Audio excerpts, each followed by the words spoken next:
Failure is not an option. How many times have you heard it? However, even the best have failed. This is Fail, Inspiring Resilience, where we celebrate stories of vulnerabilities, adversities, and strength, shared by exceptional people to create a more resilient society. Because failure is indeed not an option, it is required to succeed.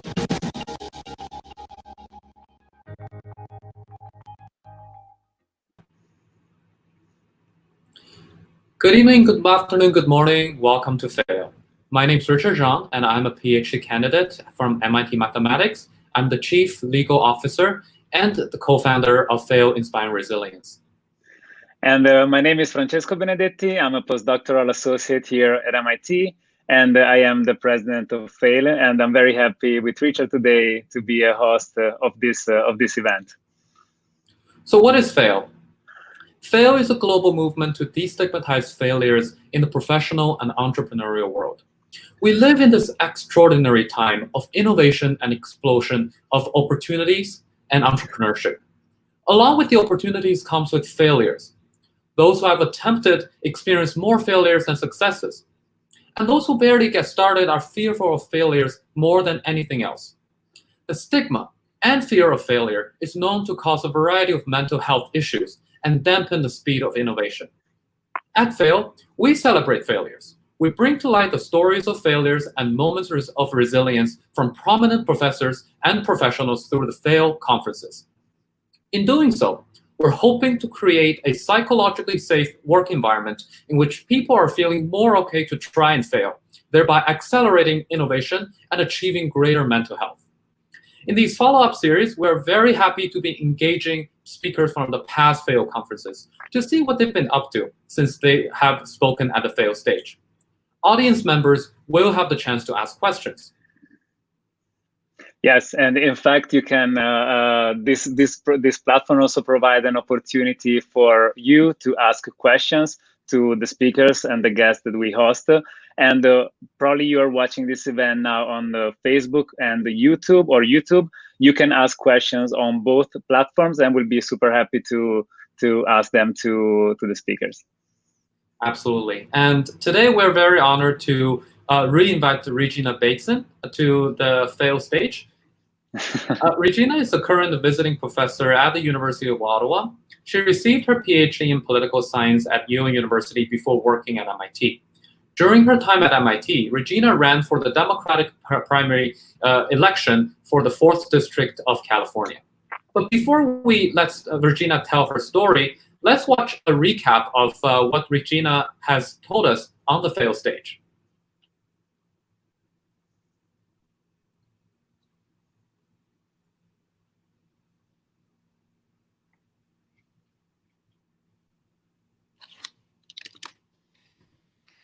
State Democratic Party convention and lose the party's endorsement in my congressional race. And then I got my job at MIT and came here. And at the same time, had our first son. And then relatively shortly thereafter, decided to have a second kid, but had twins. Sending 3 kids to the MIT daycares would have cost $90,000 a year. And yeah, that's more than the take-home pay of an assistant professor here. If you're operating in a realm where failure is possible or even likely, which is most of life, try to understand the rules of the game. Yeah, so trying to understand the rules of the game. That was basically the most important message that you were teaching us last time. And I think it's super important. It's super important point. But before digging deep into the content of this conversation and moving forward, I wanted to ask you a question that we've been asking all the guests, all the speakers that we had in this series, and it's so failure is such a unique platform, if you want. So we invite people to speak about their failures, right? And when people get this type of invitation, they're kind of surprised, and it's a unique platform. So I wanted to ask you, why did you accept our invitation to speak at Fail, and where do you see value in sharing failures in front of people in this way. Thanks, guys. Well, thanks so much for having me back. So I guess I accepted the original invitation. I mean, mainly because I had gone and been in politics for a while. And if you're running for office, or especially running for office in the way that I did, doing a lot of public events and all these house parties constantly, I mean, you've pretty much just been asked everything, every single thing possible. And so I've gotten pretty comfortable talking about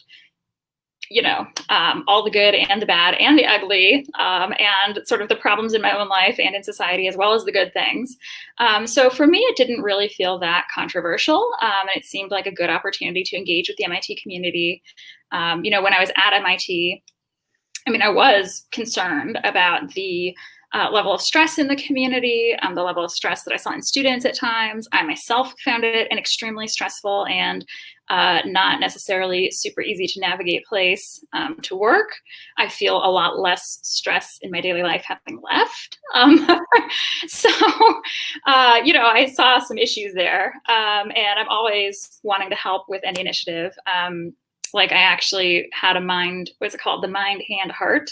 Is that the right name for the organization at MIT? Absolutely. Yeah, Mind, Hand, Heart. By the way, let's acknowledge them for all the support that they provide us, because really fail is as successful, which is not the two words in the same sentence are weird, but fail is like a really successful event, because of one of the reasons is because Mind and Heart is really supporting us. So thank you so much, and please continue. I just wanted to take the the chance. Yeah, so I mean, I guess this is my second time having some involvement with them, I guess indirectly through you guys, because before, more directly, I applied for one of their grants, one of their little small projects to try to get better outdoor furniture for MIT students. And so there's some little colorful chairs in some of the courtyards there, because that was my project. I thought that if people could sit outside in the sunshine, they'd feel better. So I basically always just try to collaborate, if someone is doing something like this that seems positive. That's absolutely right. And yeah, absolutely. Thank you so much for sharing why this is important for you. And you of course see the value in sharing this type of stories, because they can also inspire people and can inform them on their decisions that they need to make. So yeah, thank you so much. Absolutely. And Regina, you mentioned some really acute observations about the level of stress that MIT students seem to be under. And the kind of stress that comes with different variety of failures, there are, if I may just broadly cast them, there's sort of the private failures, the kind of failures that you experience because things didn't work out and didn't really go public, and there's the kind of public failures which you as a former political candidate probably is something probably you struggle on a regular basis. So I wonder if you have any comments in regards to the way that people can handle private failures versus public failures, and especially in the context of your former background. I guess that's kind of a hard question. I don't know. I mean, I think that running for office is a bit different than most other endeavors that people pursue, because I mean, I think if you're realistic and you go and run for office, you have to understand that there's a very high likelihood of losing. And especially in the race that I was involved in, I mean, there was a very high likelihood of losing from day one. So, whether in the primary or in the general election, so I guess that wasn't necessarily a surprise to me. I mean, my decision-making process around deciding to run was really more about the threats that I saw to the country. And, I feel very strongly that if you see catastrophe coming and you see that your basic values are being completely upended and, arguably your country's being destroyed, we can't just sit back and be complacent and, I don't know, like honestly hang out in our nice office at MIT and write papers about esoteric topics. I mean, I just felt that I probably couldn't live with myself if I didn't do something dramatic to get involved. And I mean, I understood that that was a costly decision, and that it was a decision that would probably have negative consequences for me professionally and personally, which it did. And I understood that I would probably lose. I mean, it would have been I don't know, let's just say 3% probability, maybe like 2 or 3% chance, if a number of different odd things had happened, you know, like I guess it's possible that maybe I could have won in the end, but I kind of assumed losing was the outcome, but that I felt it was very important. I mean, if you kind of remember democratic organizing and things back before the 2018 election, you know, there's a perspective that says, you know, you should go out and fight everywhere. You should go contest every race that, you know, I mean, the incumbent that I went and ran against, you know, was making blatantly racist statements, I would argue, even on the floor of the Congress, was making Islamophobic statements. I mean, really had positions that I felt were contrary to, you know, my own values. And I felt that if nobody even stands up to challenge those in a serious way, how do we ever make progress? So I don't know if that really answers the question, but maybe I'll just say that things that might look like a giant public failure sometimes aren't, or sometimes are, you know, chances are the person has already realized that that's likely to happen. You know, I mean, I guess if you guys have a follow-up question, I mean, I'd be happy to talk about like more personal or private failures that everyone experiences, but. Yeah, no, actually this, what you just shared, like brings to my memory something that Alan Adams said last week in our previous event.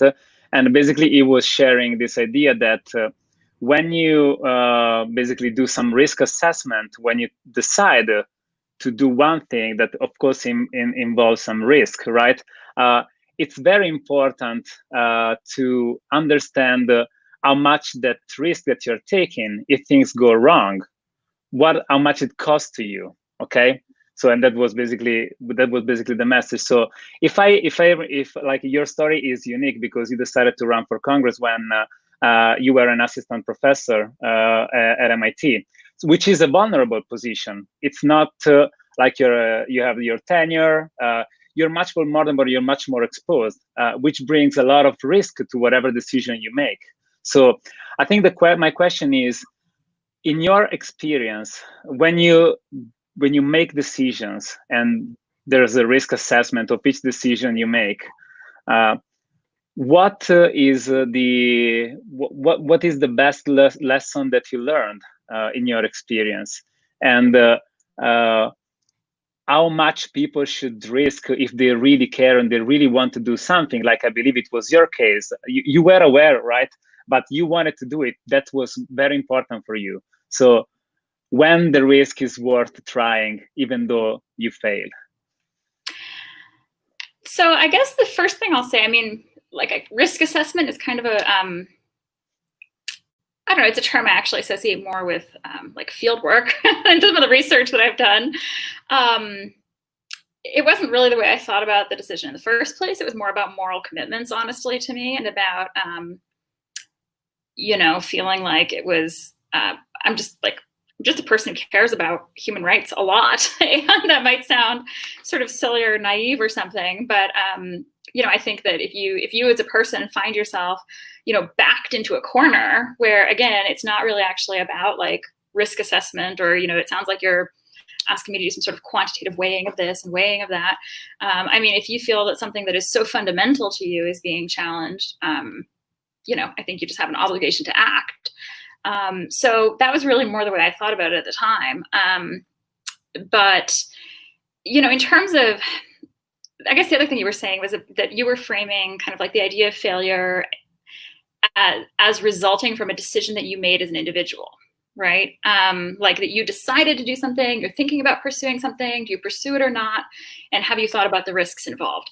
I think that the much more difficult kind of failure to deal with is, you know, a situation that you did not consciously decide to pursue, where just bad things happen to you because of circumstances, institutions, other people's actions, natural disasters, hypothetically a pandemic.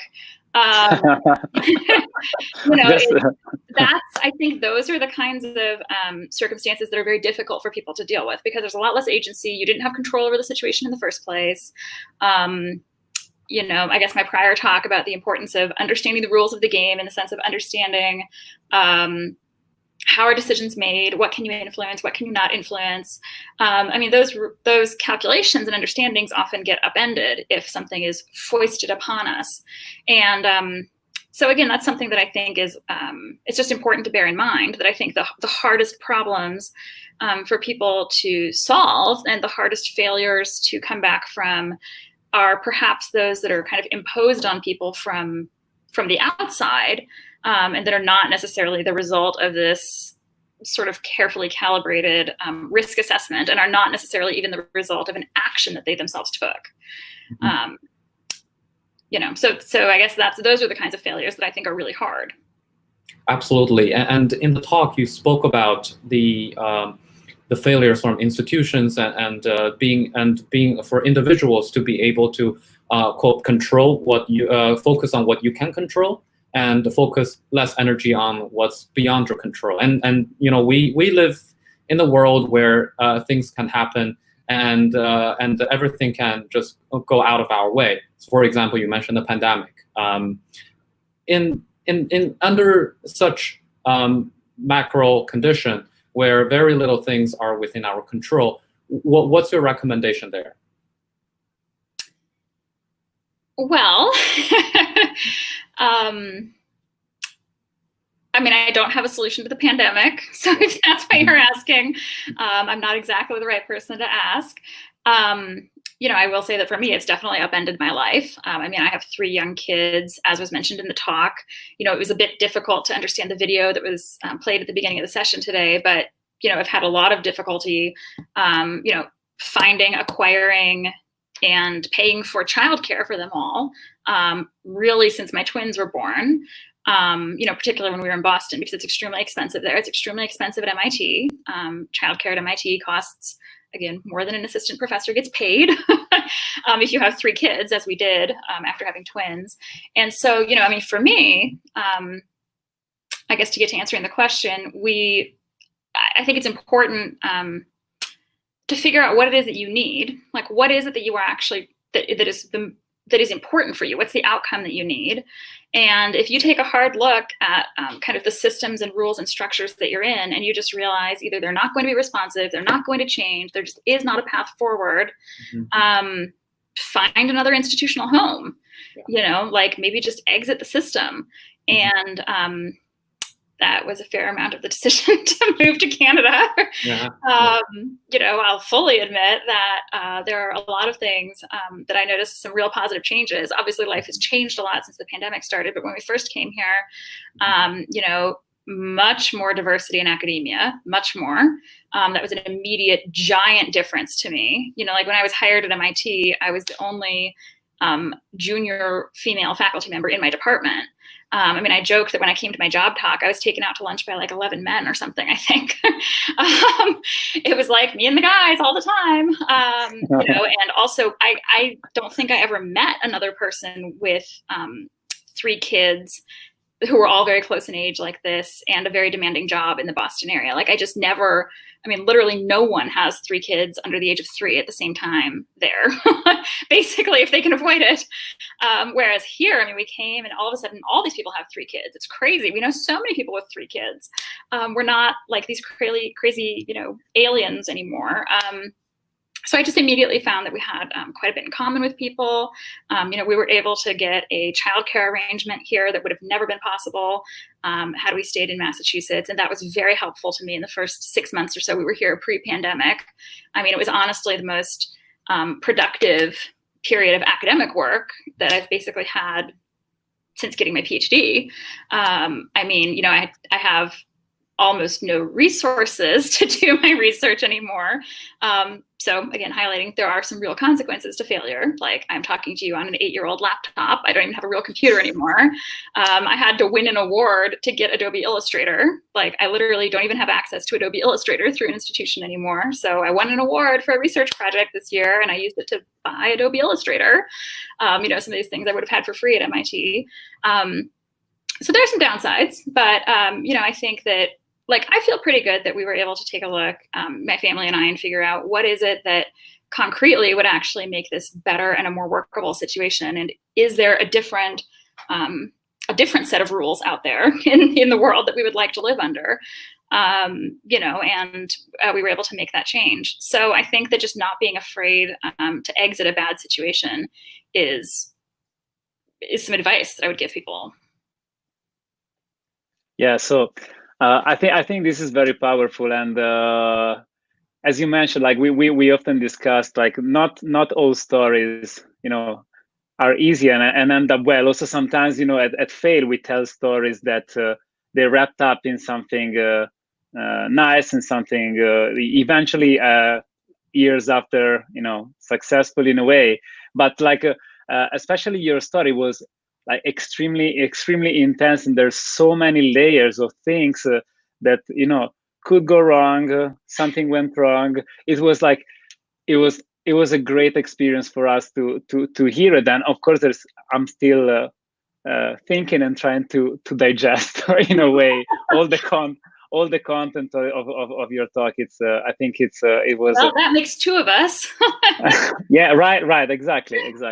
But I think something else that we often discuss, and we often discuss outside of the cameras, let's say, and the official events, is like when society fails you in a way, when the system fails you, right? And you touched upon that, like you said, it's not just our decisions. Sometimes it's also the circumstances, and not always we can change them. So I think my question at this point would be, would you recommend people to keep fighting to change the system because there's hope? Or when would you recommend people, given all the circumstances, etc., when they understand that for what they want to do, that is not the right place, to just make a change? Because change, there's a lot of courage that goes with change, and changing is hard. Changing is extremely tough, and I think people that have deep hope, they really hope that things will change eventually, right? Outside, so that. But if at the end, sometimes you have to change, and you need to change, and you need to leave, and you need to do something else. So, what is the recommendation that you have for people that now are trying to make decisions that imply change, because where they are now doesn't fit who they are and their circumstances? Yeah, so the first thing that I'll say is I appreciate your question a lot. I think it's important to acknowledge multiple different dimensions of identity and potential discrimination that are kind of baked into the question. Because if we're talking about powerful institutions that were set up to serve a particular type of person, let's just say generally white men, from the US, if we're talking about a US-based institution, there are going to be systematic differences in what type of person just kind of slots neatly into that, and who feels like an outlier, or who feels like their needs are not concerned, or that their voice is not heard. So I think as a first thing, I'd just like to acknowledge that it is very problematic that within a lot of institutions and structures, the people who you're talking about, who are like maybe trying to fight to make some kind of change because they feel that the institution's not serving them, they're often, if we're talking about race, gender, class, sexual orientation, anything, they're often kind of like in the minority and marginalized there to start with. And so they have an especially uphill battle. And so I think the first thing is just like take a realistic assessment of your position within the institution in question. So is it a place where you have influence? Is it a place where people are going to listen to you or not? And if you foresee some challenges, I think it's, so as a first step, I would also say it's important to think concretely about what it is that you need. Like, it's easy to feel bad in a situation and to feel like it's not good for you. But I think doing an exercise yourself and being like, okay, but what is concretely wrong here? And what could be changed? Is it that the price of the daycare needs to be slashed by 80%? Is it that, you need this resource, or you need that resource, or you need to be matched with a mentor, or you need, like, try to figure out what it is that you need, right? And figure out, like, what is your position within the institution? And I think then, you need to think about, like, who can actually make that happen. So doing a little bit of an analysis of who are the decision makers, who controls this policy, who decides. I laugh because that's the name of a classic book in political science. But like, that is actually really a very important thing to figure out. And it can be very difficult to figure out. On some different things that I cared about at MIT, it actually took me years. It took me years to figure out who set some of these policies, which is not helpful when it takes that long to figure things out. and then you need to think, okay, so how can you get to the people making the decision? Like, how can you push them into some kind of action, if it's possible, right? If you want to give this your best effort at change. And again, quite often, if someone is in kind of a marginalized position or doesn't fit in with the institution to start with, maybe the best course of action might be to get an ally. So like thinking creatively, you could try going directly to the decision maker if you want to, but also thinking about recruiting some allies who maybe are in more senior positions, or who you think for some reason that decision maker would listen to more or would trust more. And sometimes it's easier to pressure an ally who already agrees with you in principle, just to push them into acting, to push them into doing a little bit more, send that email, go to that meeting, write an op-ed about the issue. Sometimes that's easier. It's an easier ask. It's an easier fight to go fight than going directly to the person who has a contrary view to start with. So that's kind of the recipe I would suggest. But then ultimately, either through an ally, accompanied by an ally, or yourself, going to the decision maker, making your best case and seeing how they respond and what happens. And, if you find the person or, the office holder, whomever, who's going to set a policy and it's just not going to change, like they just flat say no, or they tell you they're going to do something and they just don't do it, then you have your answer. It's not going to change. And you either have to find a way to, continue in the status quo, or find a better option. So, I guess that would be my advice. But again, acknowledging that there can be a lot of inequality built into this process, which makes it very, very hard. To give you a positive example, it's really simple, but it is a positive example. Our lockdown measures were pretty significant in Ottawa, where I am currently in Ottawa, in Ontario.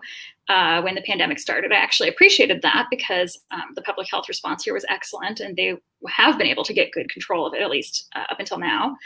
But people basically were not even allowed to spend time in like empty fields by themselves in a park, and it was very difficult for all sorts of different types of people. And people were getting very large tickets. Nearly a $900 ticket if they were just like standing on the grass in a park by themselves, which is a bit of heavy-handed policing.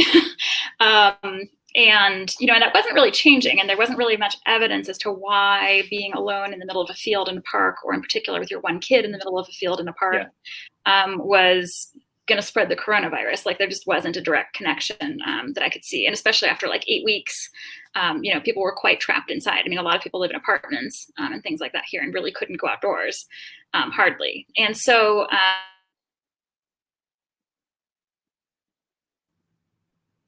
I think we have a connection. People in parks. You're back. Not congregating or anything, but to be in a park. And so I was like, who made this policy, right? And so I set about trying to find out who was the person who was the cause of the $900 tickets in Ottawa. And it took a while. Like, that was actually a little mini research project in and of itself, calling different city offices, trying to get information, trying to piece it together. Because the city wanted to say that the province was telling them to do this. The province didn't actually tell them to do that. It took a bit of investigative work, but I eventually figured out that it was 1 or 2 city employees who were pretty crucial decision makers, and also the mayor.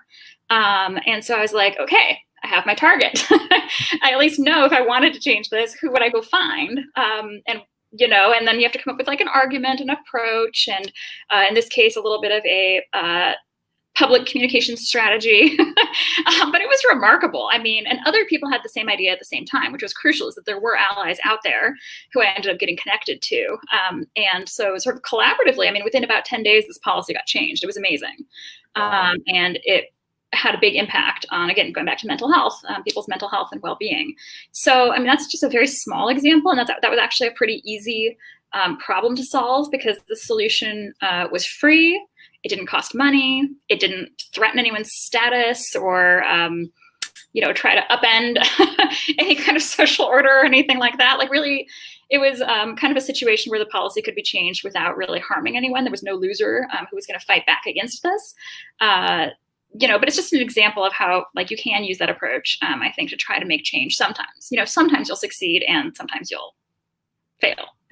Absolutely, and I think that example is very illustrative of what the of what you mentioned about identifying allies and trying to find who's really the guy in power, the gal in power within the overall system that will affect the change, as opposed to arbitrarily poking everywhere around the system, and instead finding the one who will affect the change is probably the most effective way of changing the system without making the whole system collapse. Yeah, Regina, I think despite all the difficulties that you've experienced, I think most of our audience see you as a role model. Most of them really look up to you for the fights that you've been fighting, and most of them really appreciate the work that you've done.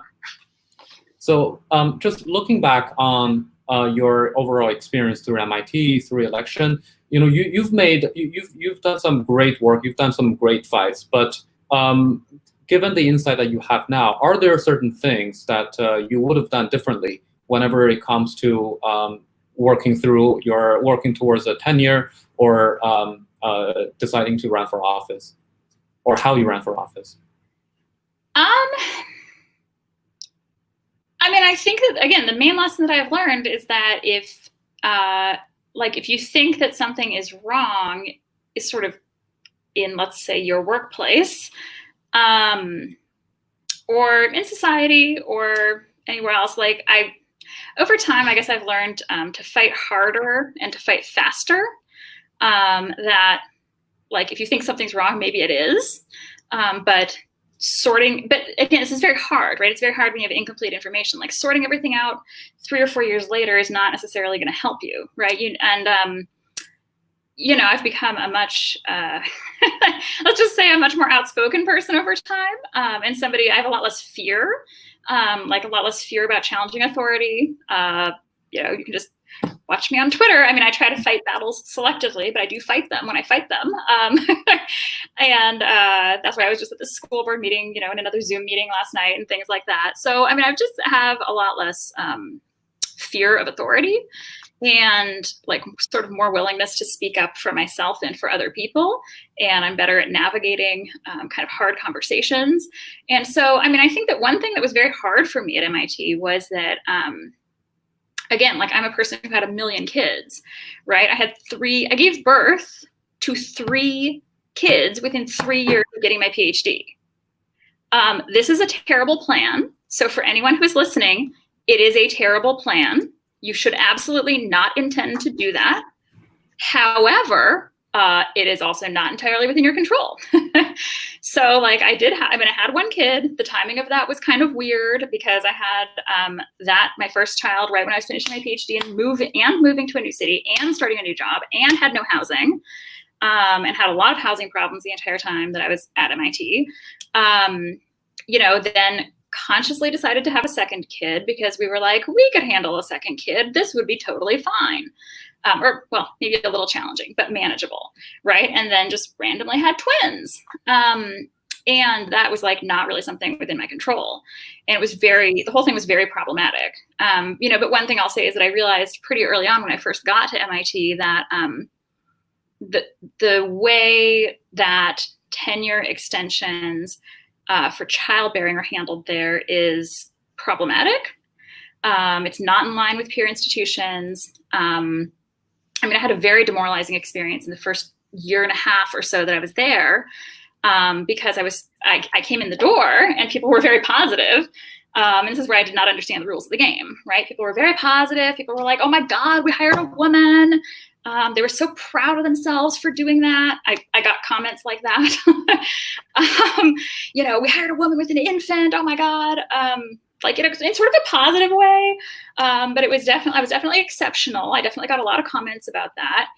And, but people were also just kind of step back, take the time that you need. You have this extension, everything's going to be fine. And then I found out that the interim promotions that you have to get were not extended.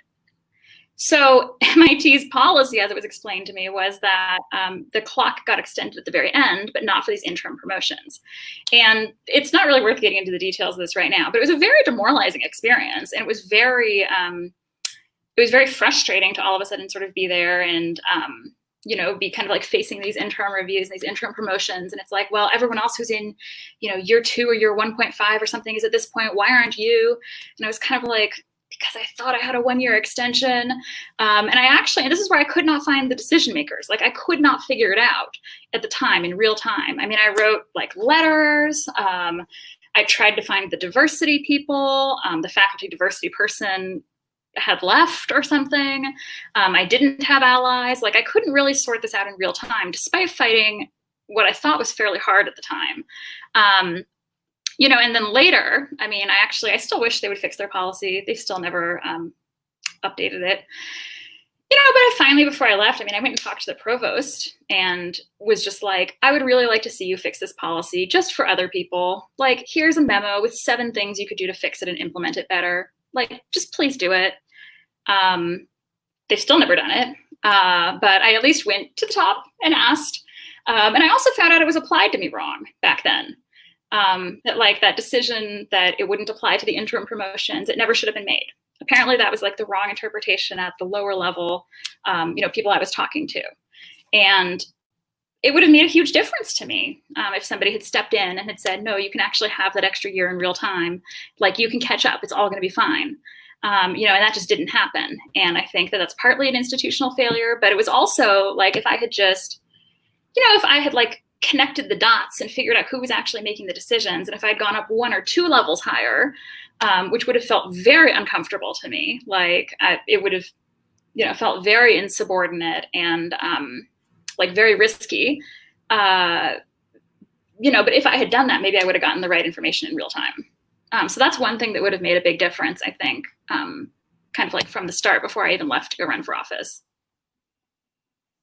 Yeah, so you also mentioned this in another conversation that we had, but did you start this fight about changing this policy when you were at MIT and or you basically the first time you went to the provost and talked about that basically out loud that there was a problem was when you were already leaving? Just a very quick follow-up about this to make sure to understand a little bit better.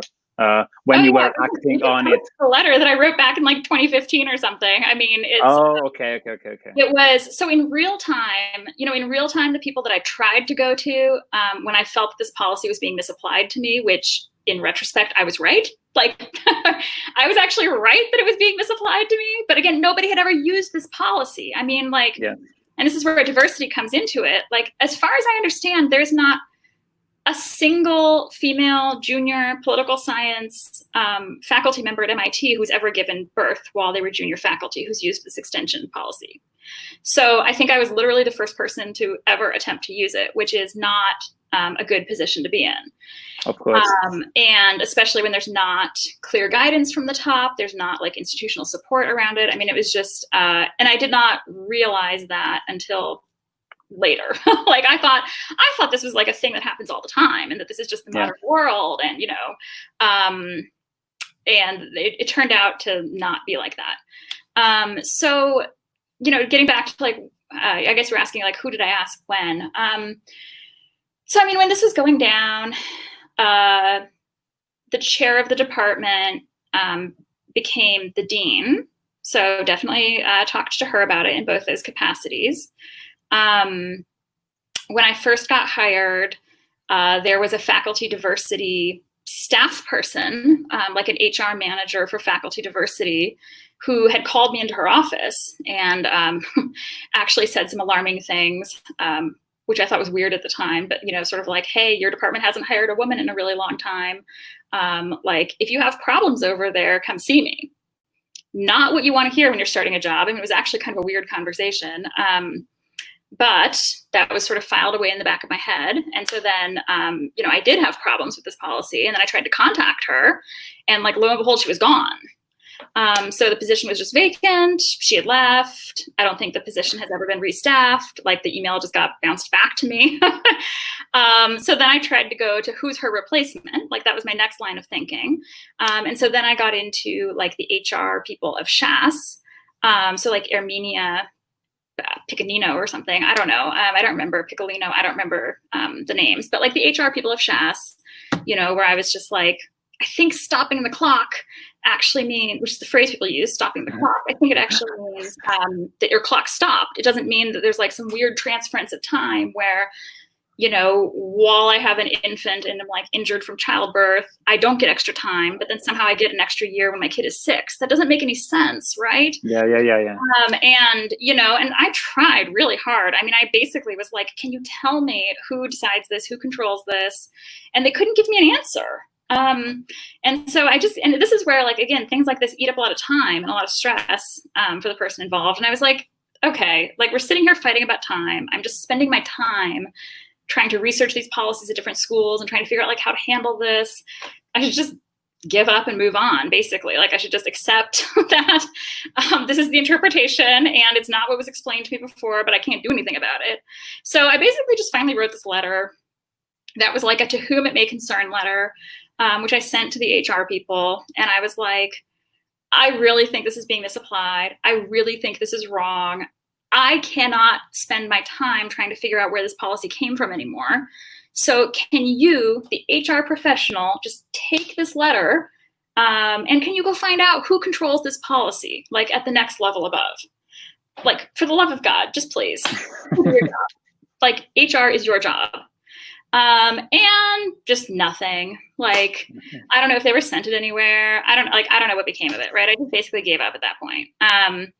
And you know, then like if I had connected, if she had given me the correct answer, if she had said go to the provost, I would have just gone back then. Probably I would have been terrified out of my mind, but like I think I probably would have gone and I would have given that letter to the right person.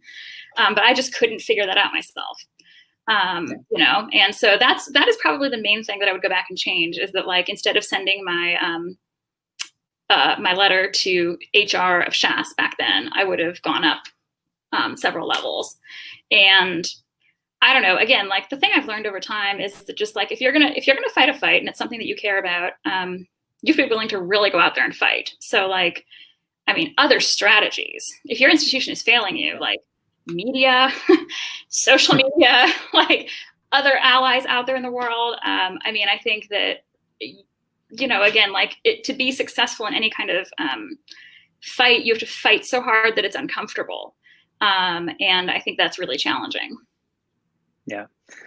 So Regina, I think everybody knew, but everybody can see also right now that you are a person with, you know, tons of drive. You're a very driven person. Okay, very passionate about what you do and everything. Yeah. And as Richard said, like there's so many people that see you as a role model. And actually, I wanted to ask you one of the questions from that came from YouTube from Charisse. That basically she asked, so Regina, you're a strong and admirable woman pursuing your goals and passion to make a meaningful change in the world. And she's asking, how has failing in the past affected your drive towards those convictions that you have? So it's about your drive. So how much all this failing, these problems, and you know that everything that we've been talking about affects your drives, and how do you keep it, you know, strong?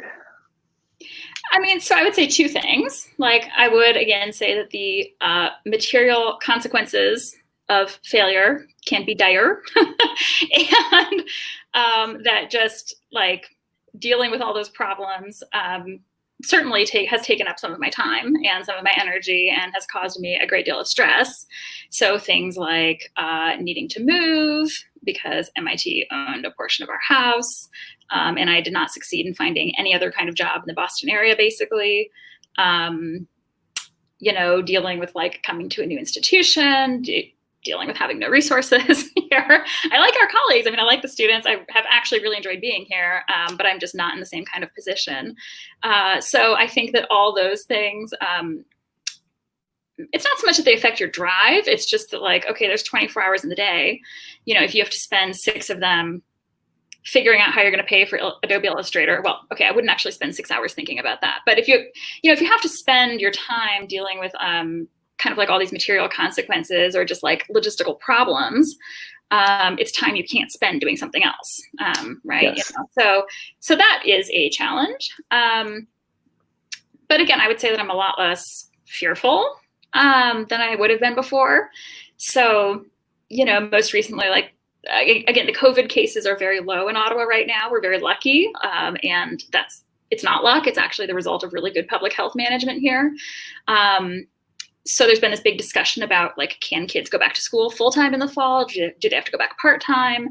And there would have been a time in the past where I would have been like, oh my gosh, I can't weigh in on this. What if I say the wrong thing? Or, like, I'm not an epidemiologist. I don't know. It's, but in this case, I was like, no, I actually had some pretty concrete experiences with virtual learning for a 6-year-old in the spring. And I could tell you that it does not work.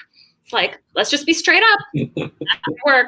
I have never seen a single shred of evidence to suggest that you can teach someone basic handwriting or social skills or like a lot of the other things a first grader needs to learn through like 30 minutes a week on the internet. It's just not going to happen. Right. And, and I was just kind of like, as a reasonable person who knows something about statistics and evidence, like, I don't really see a good risk assessment process happening here. Like, what are the risks to kids if they're out of school for a prolonged period of time versus the risks of them going back?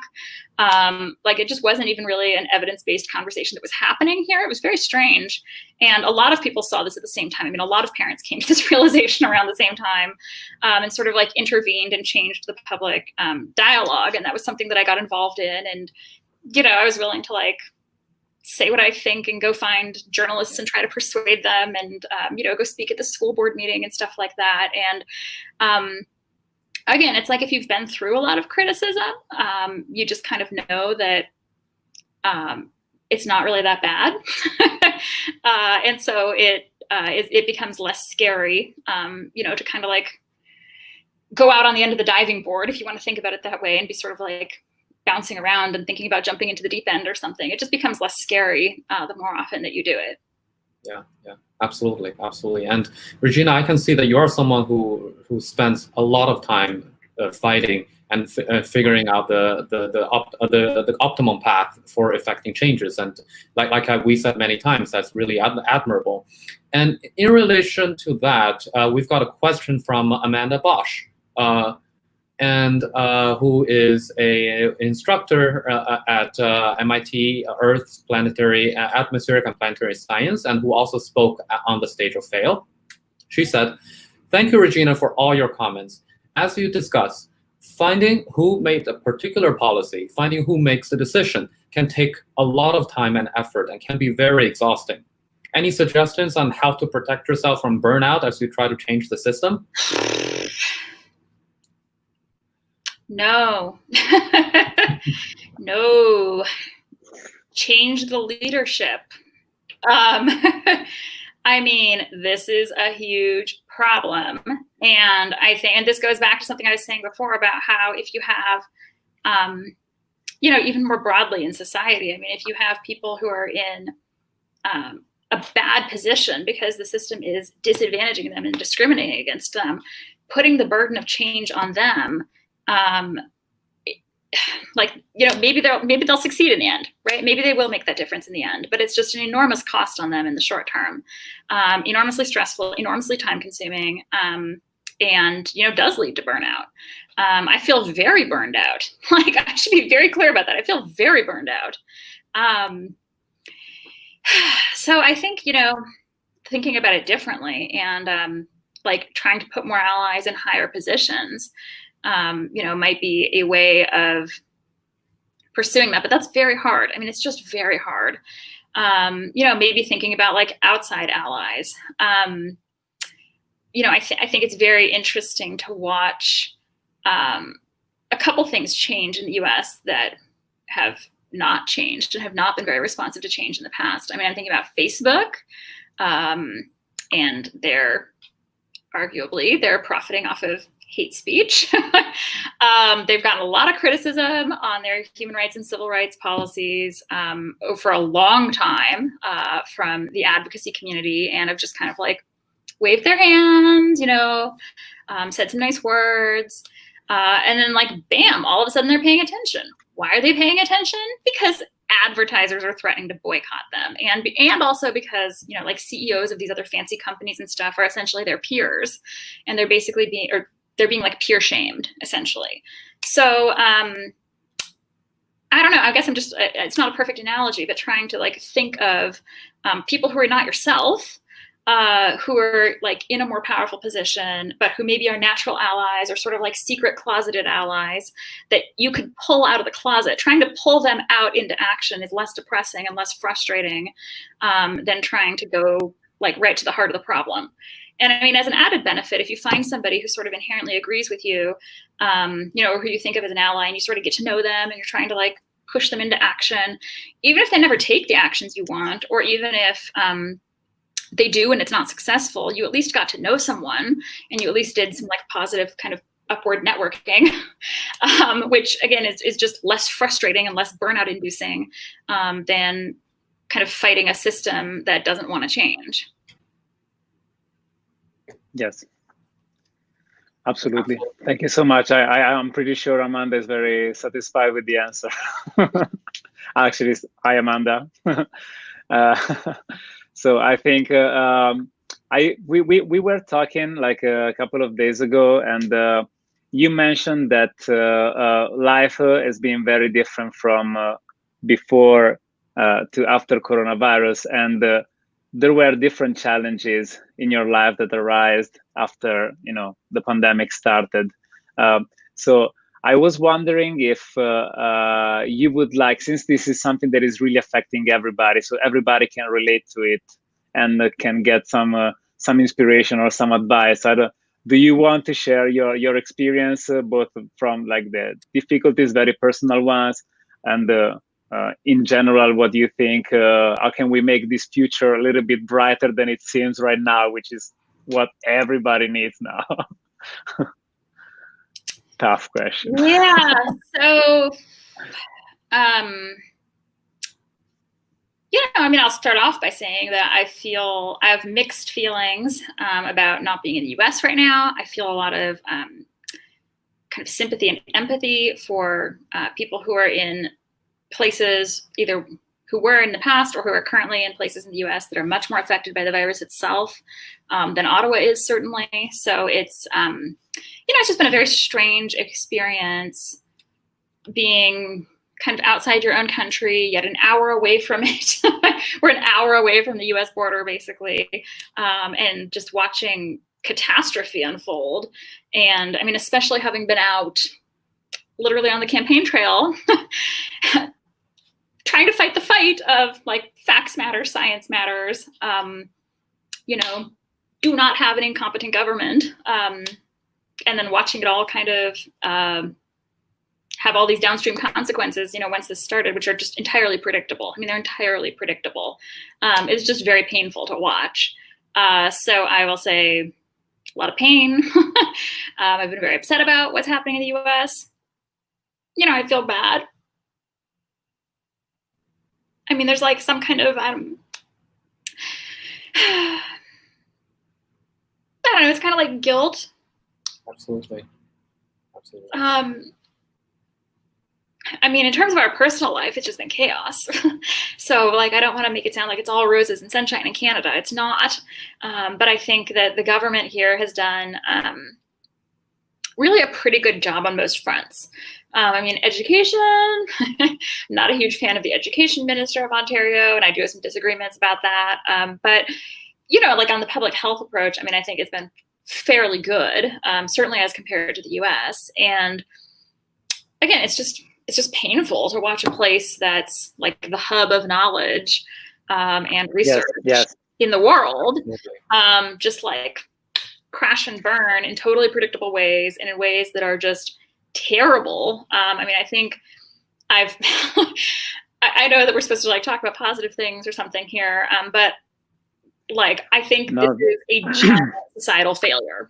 It is a huge societal failure. And it, I think, is really exposing the way in which resilience is like a very privileged concept. It's a concept that's it's very raced, it's very gendered, it's very much tied to your economic status. Like, I mean, this is a situation where the rich can basically just kind of privatize the services that they need and, I think about some of the extremely wealthy people that I met in the course of the campaign who, to be clear, I'm grateful for the support that I had from them at the time. And I'm not in contact with them, so I don't actually know what they're doing. But I sort of imagine that, people who have these like fantastic estates out on top of a mountain or something are probably in their fantastic estate on top of a mountain, and, are kind of like able to buy the services and the education and things like that are shut down for a lot of other people.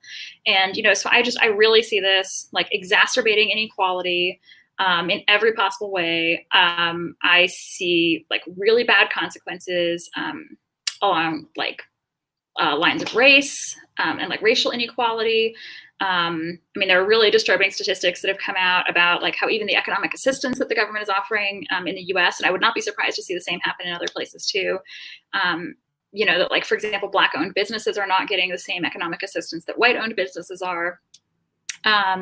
So I think it's just very problematic that we're not seeing institutions, again, recognizing in real time the way that like structural biases interact with a crisis like this and can compound it.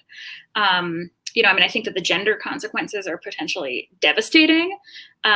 So, when school shut down here, all of a sudden my husband and I were both, it's like, again, the rules of the game that we sought out, the system that we sought out, more or less by coming here, just ceased to exist. So, all of a sudden we had no childcare. And, I'm lucky that I do have a spouse who's like very hands-on. He's with our kids right now. That's why they're not on this interview or this conversation. But it was very, very challenging. And, we know that on average, like women are taking on most of the kind of homeschooling and, the domestic burden has just exploded for people with young children. So even just like having them home all the time, 24 hours a day, it creates a giant amount of mess, like for cleaning up, feeding everyone. We joke that we feed them 5 meals a day because they eat like constantly and they used to be at least out at school for some of those meals. So, if you pack them a lunch and they eat it at school, they don't like throw the crumbs everywhere in your house. And this is borne out in the statistics. Like, I can't say them off the top of my head, but the numbers are giant when you look at the amount of additional housework that has been facing, especially people with young children. And so it's been very challenging for us to deal with. I had to just radically triage. It was very frustrating to me because, like I said, the first 6 months we were here was probably the most productive time that I've ever had as an academic. Yeah. And I got like all these papers under review, and I had this very detailed week by week schedule of how exactly I was going to finish my book manuscript between April and August of this year. Like, I'm not kidding you. That was the time window that was totally blocked off. It's just like gone. Needless to say, I haven't touched it since this started. So it's very frustrating, right? Like, it's very, very frustrating. And, I basically just had to say, okay, if I can only do a few things, like what are the most important things to do? And so, I just kind of had to make a list of all my projects, and it's like, you can have 100 good ideas, and if you don't have enough time in the day to execute them, you just can't do them. So I tried to think strategically about the rules of the game a little bit. And I tried to think, okay, like I really ideally would like to get a permanent job that's not a temporary job. I would like to get a job that has some degree of resources, like a desktop computer or something really basic.